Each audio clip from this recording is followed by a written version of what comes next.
Let's begin our exploration of calculus with a quick look at some conceptual topics. Calculus is often defined as the mathematical study of continuous change. The key word here is continuous because we are interested in functions which are continuous and in which we can make use of infinitesimal changes. And this in turn leads to the other basic idea behind calculus. An infinitesimal change is a vanishingly small change, usually applied to the independent variable, and we are then interested in the effect of this vanishingly small change on the output, that is, on the dependent variable.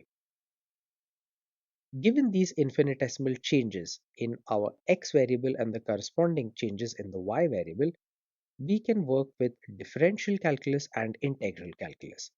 Differential calculus, as its name would suggest, deals with decomposing or breaking down the changes in the independent variable for an infinitesimal change in the input or the dependent variable.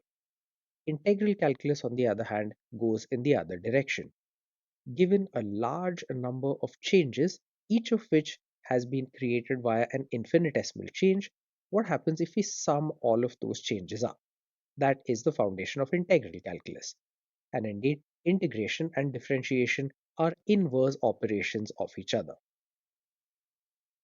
These form the yin and yang of calculus, and folks will usually start with differential calculus. This is a more accessible jumping off point which deals with computing and working with derivatives.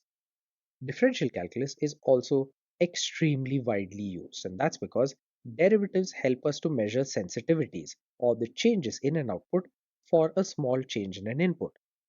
Derivatives are also extremely widely used, and that's because the instantaneous rate of change of the output is, in a sense, the sensitivity of the output to a change in the input.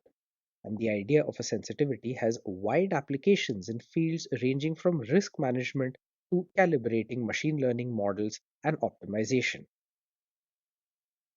Let's go a little deeper into this idea. The derivative of a function measures the sensitivity of that function with respect to a change in the input. So, put differently, if we apply a very small change to the input into this function, how is the output of the function going to change? And derivatives and differential calculus are all about answering this question. Derivatives and differential calculus are all about going deep and drilling down. The yin to this yang is integral calculus, which involves computing and working with integrals, that is, with accumulating quantities and areas, where each individual area is an infinitesimal one. The idea behind integral calculus is even more complex and powerful.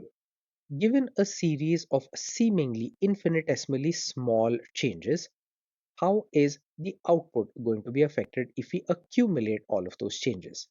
And as we probably know from many real life and real world examples, it's the little things that matter. When we have a very large number of small changes, those often accumulate and lead to a big change in the outcome. And this idea of measuring these big changes, which occur as the result of accumulating all of these small changes, is what integral calculus is all about. With that very quick overview of these two vast fields, let's now turn our attention to specific interpretations of derivatives. Remember that derivatives are the basic building block of one branch of calculus, that's differential calculus, and within this context, derivatives can be thought of in one of two related ways. A derivative can be thought of as the instantaneous rate of change of a function with respect to its input. This is often called the physical interpretation of a derivative. It can also be thought of as the slope of the tangent line to a functional curve at a specified point, and this is often referred to as the geometric interpretation of a derivative. We are going to spend more time on both the theory and the implementation of these two definitions of a derivative, but you should be aware that these are both linked, and each of these interpretations has led to many wide ranging use cases for differential calculus. So, again, it bears repeating The derivative can be thought of both as the instantaneous rate of change of a function, that is, of a dependent variable with respect to a small change in the independent variable, or it can also be thought of as the slope of the tangent line to a functional curve at a specified point.